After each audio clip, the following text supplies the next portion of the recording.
Let's say you're in yoga class and the first pose is bridge pose or Setubandha Sarvangasana, and you realize, I'm not warm enough for this, but you don't want to disrupt the class. Hi, everyone, it's Genene, and I also have a 5-week bridge course on my website that you can check out. That's going to give you a new sequence that you're going to do for a week, and there'll be a new sequence every single week with yoga stretches and strengtheners that's going to help you get stronger and more flexible in your bridge pose. And today, here's some things that you can do lying on your back with the rest of the class. So let's come to our backs. So your feet are going to be flat on the floor, knees bent.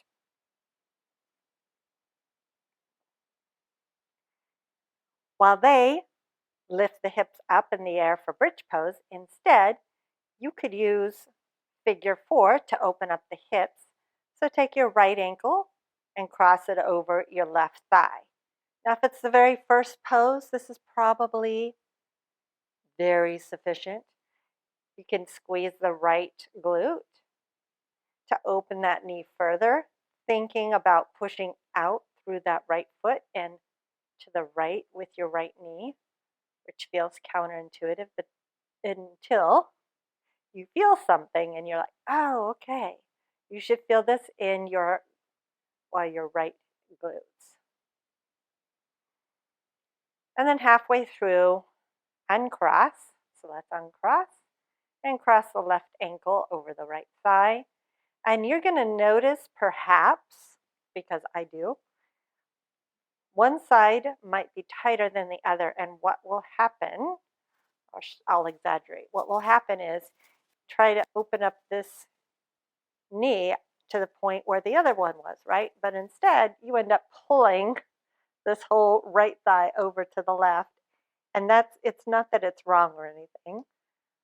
We're just not going for a twist right now. And that's not going to get you deeper into the hip. You can try it on your own self and see that that doesn't open up the left hip anymore. So stay with this, keeping the right thigh bone coming straight out as you do that. And then hang out here. And you can't see that, I'll show on this side. This is what we're not wanting to do here, just because we're trying to get into that glute. And then release.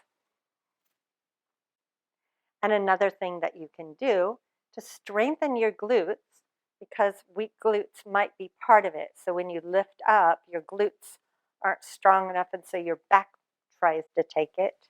Instead, the pelvis starts tipping forward and all the back muscles grab, and then you lift up and you're like, oh, that hurts.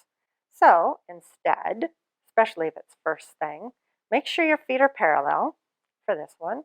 And then you lift up the hips about 2 inches. So your tailbone and your sacrum are off the floor. And then you can hold this. You can keep wrapping the glutes underneath you. And it's going to feel weird because you're going to want to keep lifting up higher, but it's very small movement here. And the spine stays in neutral. So it's about 2 inches hovering off the ground. And you can hover the whole time that they're doing the bridge pose.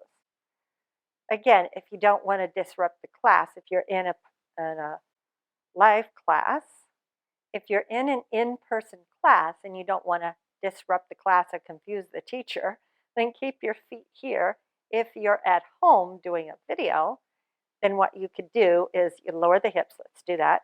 Take your feet, turn them out, and then lift the hips, and that's more into your gluteus maximus, your big old glute muscle. And try that. And then lower down.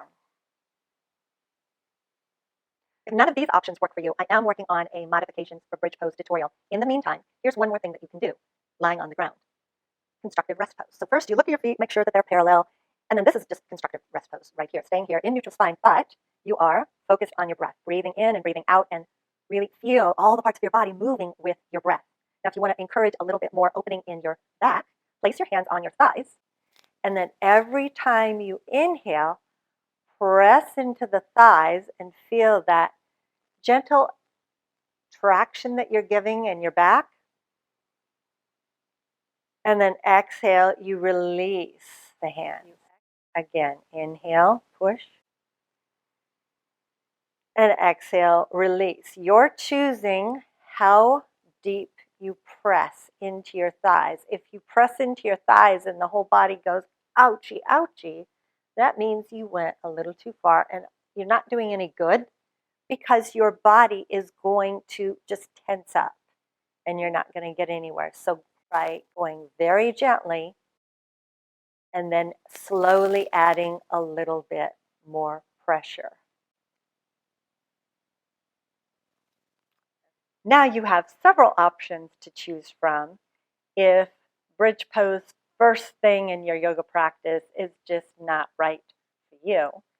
And at the same time, you'll still be doing something. You'll be opening up your hips or strengthening your glutes or putting a little traction in your back. And join us next time where we're going to have a yoga sequence that you can do before jumping into bridge pose. Thank you so much for joining me. And if you haven't already, make sure that you subscribe and comment down below how you like this video. Click that like button, and I will see you next time. Namaste.